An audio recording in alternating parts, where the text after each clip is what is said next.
That is something really near and dear to my heart, because I think it's so important in a functioning democracy that people are empowered with information, especially empowered with the knowledge of how to find accurate information and how to critically think about information. So I appreciate the work all of you are doing. I was saying to somebody earlier, as a historian, librarians and archivists are essentially the same as us. We are soul sisters. We spend time together. There are so many. I'll tell a story about some librarians I work with today, but there are so many people who have been so important in terms of helping the work of people like me. They're really collaborators. I think historians understand us to be working with you collaboratively to try to understand what's going on in the world. I know, it's funny to do 20 years of professional work that's kind of important, but most people know me for life tweeting my son's sex ed class. That was an interesting experience for me about getting information into the world, but not realizing how quickly it would travel and how bizarrely, because when I did that at 9 o'clock in the morning, by the time my son got home, I was 3 o'clock because of the national news, which was uncomfortable to say the least. But I'll tell you that he was home for this, that was last spring, and then he was home with me for the summer. And I asked him, we have a rule in our household that every day he's not going to be in school, he has to at home do something for his brain, something for the household, and something for his body. And so one day I asked him what he wanted to do for his brain, and he said, I want to file a Freedom of Information Act to find out what the principal said about you. So we did that. I was so proud. Every baby has their first FOIA. So I helped him compose it, and I wasn't sure if a minor was allowed a FOIA, so we did it in my name. We thought of it as his FOIA.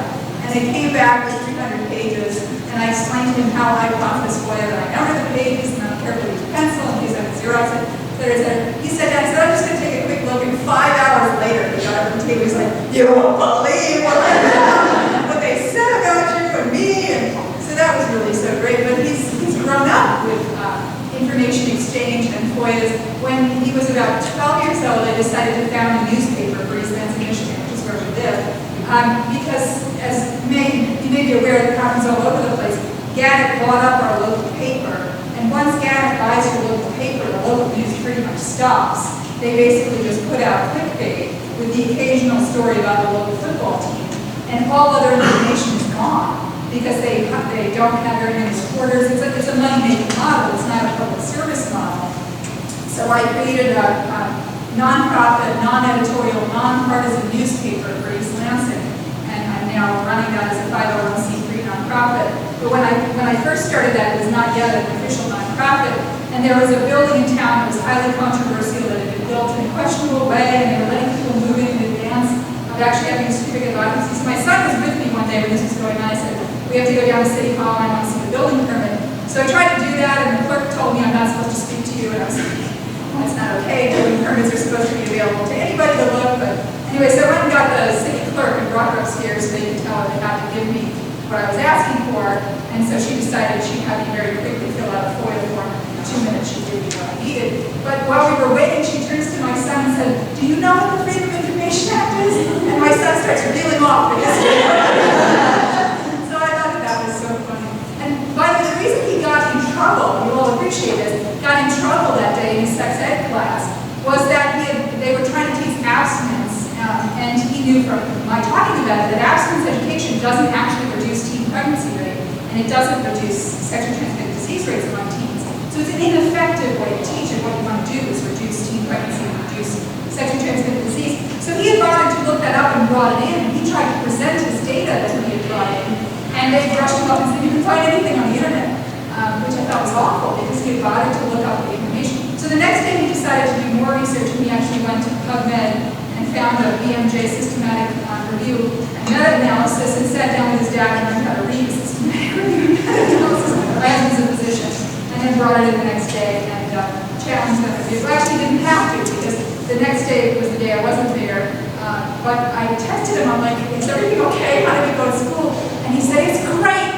The normal teacher took over, and he began by talking about the fact that sex is pleasurable, and that's why people want it. Let's talk about the truth. And I said, wow, that is so cool. So it's been fun raising a kid who's really trained to try to look at data, and I think we have the potential to do that with this generation of students, the young people coming up, because in fact they are online all the time, and they need our help understanding, as do the rest of the generations, understanding how do you sort through what is true, what is well as how do you compare information, what's the difference between one scientific study type and another.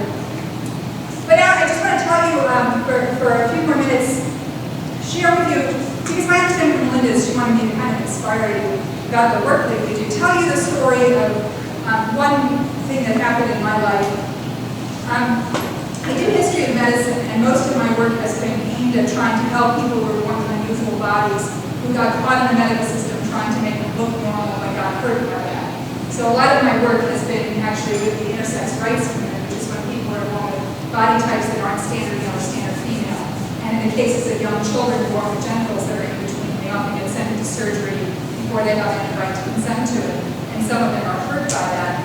So I was asked to be on a panel about disability and art at the Museum of Health and Medicine in Bethesda, Maryland. If you've ever been to that museum, it's a really wonderful museum. It's part of it. It's the old Army Surgical Hospital Museum, essentially. And it was for an opening of the art of Laura Ferguson, who has very profound scoliosis and does incredibly beautiful art about her own body. But one of the other panelists was this woman, Dreger-Information. And we had not met before. She's an artist who has a disability and does work around that. When I gave my talk, what I gave my talk on was the dramatic difference of images between what you see in a medical textbook with regard to somebody who has an unusual body and what you see in their home photos. And in their home photos, they're clothed and with their friends and with their animals, looking happy. But if you see the same person displayed in the medical textbook, they're naked, they're black and white, their eyes are blacked out, even though you can often tell who they are. And it's very dehumanizing. And the medical textbooks don't do that to try to dehumanize. They do it to try to medicalize, but the result of it is this scary dehumanization.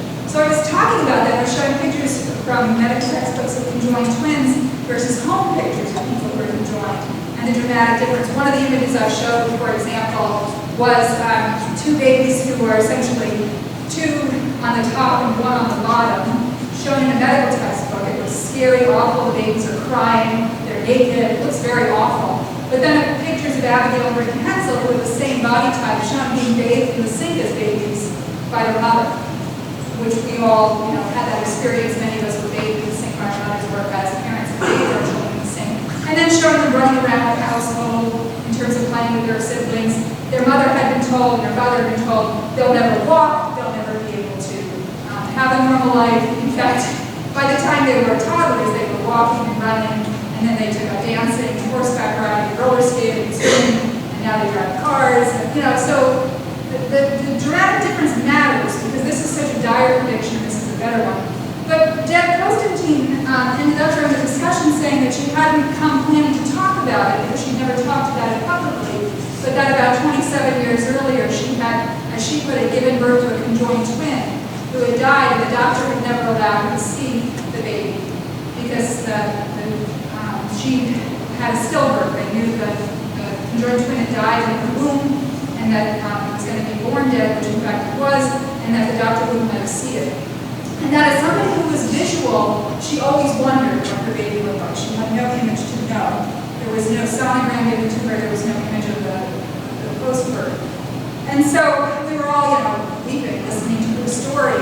And I was really struck by how she was really left in a state of perpetual grief because she wasn't allowed to hold her offspring, wasn't allowed to see them, and was left wondering, as a very visual person, left wondering what was going on. So I afterwards grabbed her and I said, I sometimes do medical history recovery work for people who have been through things like this. I use libraries, but I also will help you get your medical records. I'll help you make sense of it. I'll give you the historical context of what happened to you. I'll write it up for you, whatever you need. I do it pro bono, it's private, and it's totally up to you whether or not you want to do it. And I didn't know her, but then about a year later, I think it was, I heard from her, and she said that the anniversary of the 30th anniversary is coming up of her birth and death, and would I please help her try to figure out what had happened and what her offspring would look like. And I said, absolutely, send me whatever you have. And what she had was the autopsy report that she'd actually had to fight back then to get, because they didn't even want to give her the autopsy report. But she sent me the 2-page autopsy report. And also, I told her, you've got to go back to the hospital where you gave birth, and you have to fill out these forms, and you have to try to get your medical records. And the first time they would say they don't exist, so you just keep filing until they give it to you. Because I've had experience with other people that that's what happened, is that they were told they don't exist. But if you just keep filing as So she did that while I took the autopsy report. And because I read the autopsy report and I knew most conjoined twins end up reported in the medical literature, I thought it was possible that in fact her case had been reported in the medical literature, and there might actually be photographs I could provide to her. The autopsy report described what to me is the most disturbing form of conjoined twinning, and I realized why she was using the singular, which had confused me at that point. The reason is it's a type of conjoined twinning where a head forms within a head and two bodies come out from that. So you have typically a very deformed face and then a skull and a brain contained within the skull, sort of brain around it, and then two bodies coming out. It's not a viable form. They always die in utero. But to me, it's a very disturbing form of conjoined twinning because it's hard to look at. And I wasn't sure she understood that because there's no photographs of the autopsy report. It's just a description that I was able to reconstruct. So I drew it and I started going into the medical literature. And what I did was I went into our medical library at Northwestern, which at the time still had all of the back journals. Now they've got rid of it all, right? Because they assumed historians shouldn't be taking up quite so much space with old books, so they got rid of them all. But back then they were all available to me as open stacks, and I could go down to the basement and crank the arm, open the stacks. And what I did was I went through PubMed and I found, I took a 7-year period just before they were born and 7 years after. It might take a while to get into the medical literature, and looked up every case that was anything like this. In the meantime, I also realized that it was possible, because I knew how this happened, that in fact, while she thought her twins were buried, it was possible they were actually in an anatomical specimen jar somewhere. So I was hoping that wasn't the case. But I contacted my friend, librarian Elaine Shalacombe at the University of Minnesota's Medical School Library in Minnesota. St. Paul is where Deb's had given birth, and asked Elaine to help me find out what had happened to the anatomical collection at the hospital where Deb had given birth. Was it possible that existed? I contacted my friend, the librarian Stephen Greenberg at NLM's History Medicine Division, asked him for his assistance in terms of trying to find out more. So, I got this team of librarians together working with me to try to figure out what had happened. And as I went through the medical literature, I found a case that was actually very similar to Deb's. It was an Asian, Deb is white, but this was an Asian family with a child born, and these were girls, hers were boys. But because it had a photograph and an x-ray, I thought at least I could keep it and give it to her in case I couldn't find anything else because she had seen the image of what it would have looked like. So I did all of that. I couldn't find it in the medical literature. I was relieved that we couldn't find it as a specimen anywhere. That was a big relief to me because I was sort of sick to my stomach at the thought I might have to tell her that in fact her babies were somewhere in some collection. And then I wrote up for her what it was I had found, but I didn't send it. And the reason was I was so worried about what it was going to be like for her, even though she had assured me she was working with a therapist, and I told her that was very important. And my husband, as a physician, actually scolded me very gently. He said, for all these years you've been criticizing doctors for being paternalistic and trying to normalize and hide things, and here you are trying to hide something from a woman who specifically asked you to tell her the truth. So I sucked it out and stuck it in the Federal Express envelope and sent it off to her. I didn't hear anything for a few weeks, which made me really nervous because although she had assured me she was working with a therapist, I figured this would be pretty intense. And then I heard from her a couple weeks later, and she told me that in fact it had been very intense, and she had a big grief reaction because she finally was able to process the grief. And she sent me a photo. And what she told me in the email was that she had been taking a ceramics class. She had not done work in ceramics as an art form before. And she had taken what I gave her and constructed her babies out of clay. And the image she sent me was exactly right. It was as if they were born alive, and almost like they were on a blanket. It was before she had glazed them, so it was the back. And she had been able for the first time to hold them, which I thought was really incredible. And then she painted them and glazed them. And then she proceeded to do an entire artwork series on conjoined twins. Did clay, did a bunch of ceramics of different conjoined twins through history, and then also did a bunch of artwork about conjoined twins, and just kind of went crazy doing conjoined twin artwork. And we had her to the Northwestern Medical School to speak with our obstetricians and gynecologists as well as our medical students about the importance of recognizing that mothers and fathers do need to know what happened even when children die. They need to be able to understand it because that's part of the grief process. This has gotten a lot better. As you may know, there are now photographers who work specifically with many hospitals to provide grief photography, where they will actually come and do photographs of people with their dying or recently deceased loved ones. And so there's one photographer in Chicago, for example, who works with a NICU unit there, and if the baby dies, they ask the parents, do you want him to come and take a picture of you with your baby so they have a photograph of the child? And he does that. And they're quite moving. The people he's done it for are so grateful to him, because normally there's no record, right? Other than maybe a footnote. There's no image record. And so this allows people to have an image with the person that was part of their family that has been gone. So you can imagine how important it is for people to get this stuff out there. And really, and by the way, Deb gave me full permission to talk about her story, which is why I tell people about it. Normally when I do medical history recovery work with people, I don't talk about it at all, because I've noticed in myself that when I'm listening to repeat a story publicly, I'm listening in a particular way, which has an agenda about teaching a lesson to the public. And when I'm doing that kind of work with people, I try very much to focus on their needs, not my need to educate people or my need to relay an interesting story, but rather really focus on it. So a lot of the people I do medical history recovery work for, I do it pro bono, it's always pro bono, but completely privately. I allow them to come and tell stories if they want.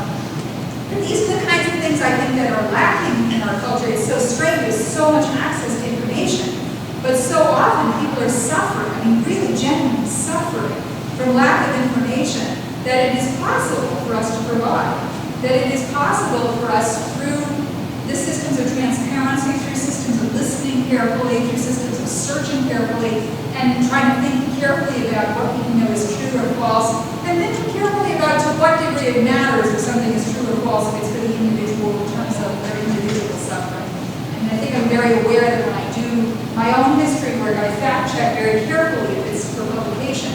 But if it's not for publication, I'm doing it for somebody individually, and they remember something. I record it in that history as their memory, but I'm not going to go and check and see whether or not it's exactly right. Because the need for them is to construct a story that allows them to continue to move through the world. What we know from cross-cultural anthropology is that absolutely every culture has storytelling. It is so prevalent from a young age to an old age that there has to be some evolutionary purpose that storytelling came to be. And I think what it probably does is allow for brain healing and also healing of communities. That what storytelling allows us to do is to heal ourselves from trauma, but also to heal the breaks within a community that has been traumatized. So if we look historically at the stories cultures told, they're very often stories of war, stories of courage, stories of death, stories of family, moments of trauma where there are breaks. Knowledge helps fill the gaps. And so when we think about information exchange, I think we're thinking about factual information.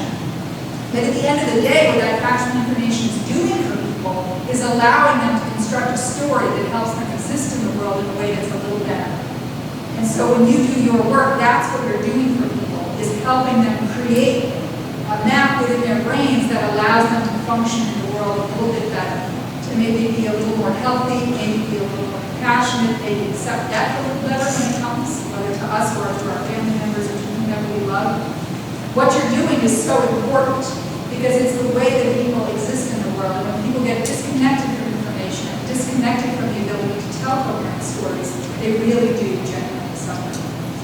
So I hope today you'll think about that stuff and think about the importance of the work you do, which I think is incredibly huge, and think about ways especially to reach out to people and let them know the services that you have, because many people simply don't know that services exist to help people know about their governments, for example, know about their bodies, know about the environment around them in terms of toxins, but also in terms of potentials. And as we do that work, I think we have real potential to really help each other and to create the kinds of bonds in the community that keep us going forward. So thank you. I'm happy to take these questions that you have.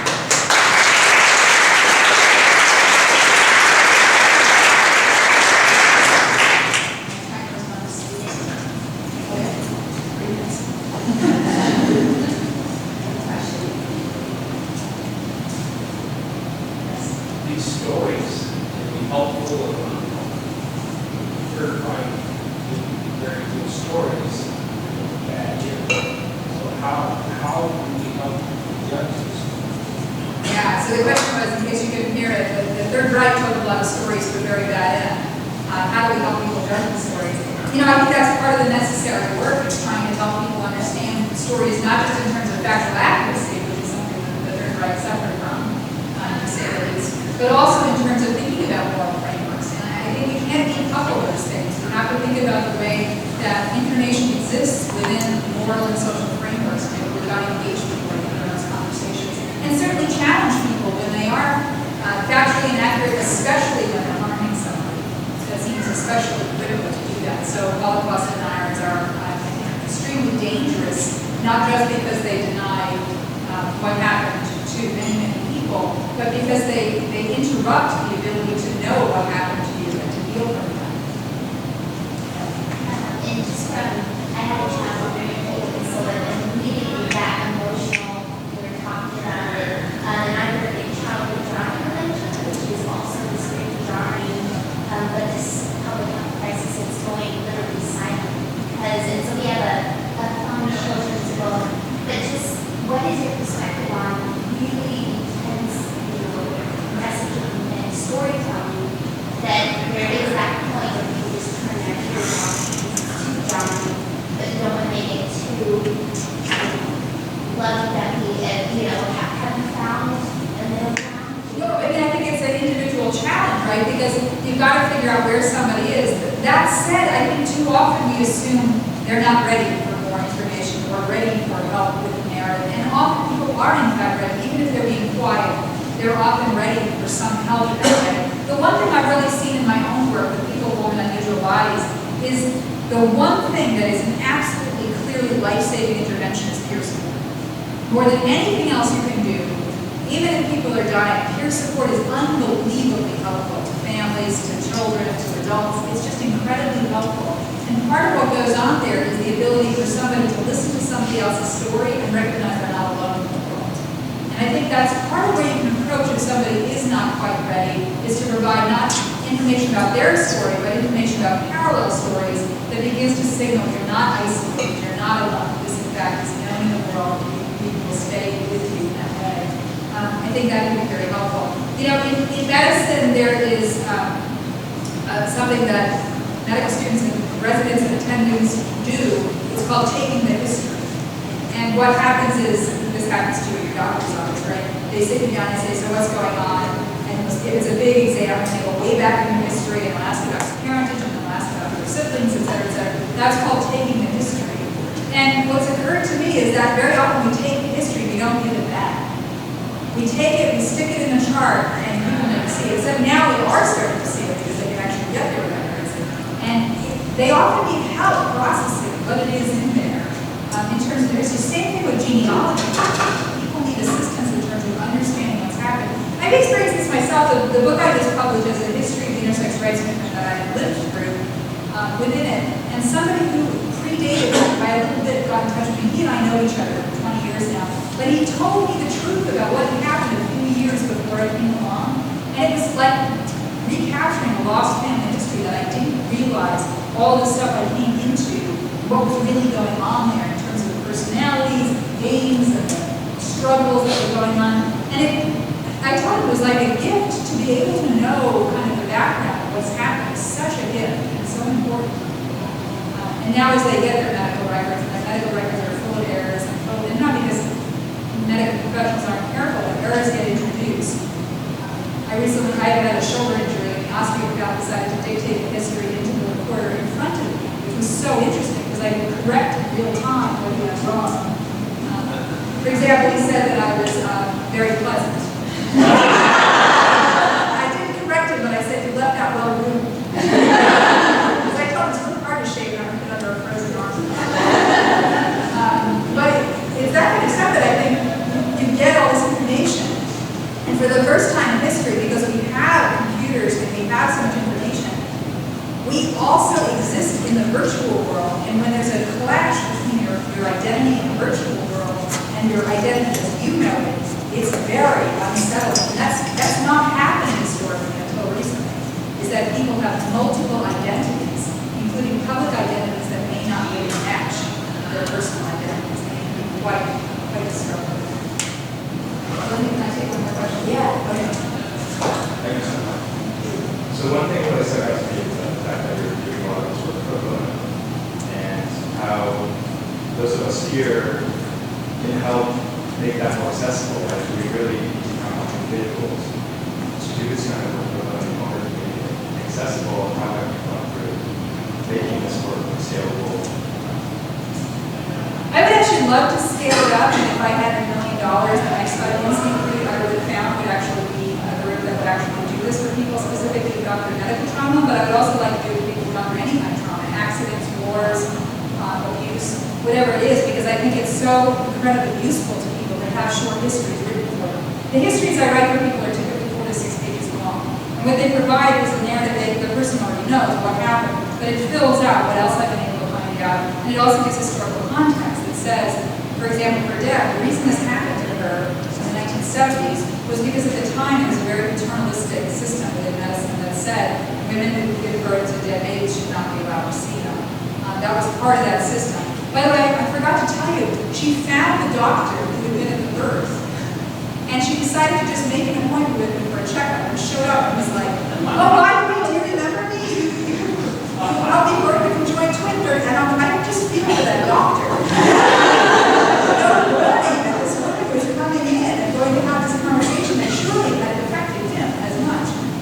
Was very forthcoming with her and told her as much as he could remember, and I think the two of them ended up crying in the office together. But yes, I agree, it would be better if we didn't have to rely on pro bono. And I actually know a lot of historians who want to do this work.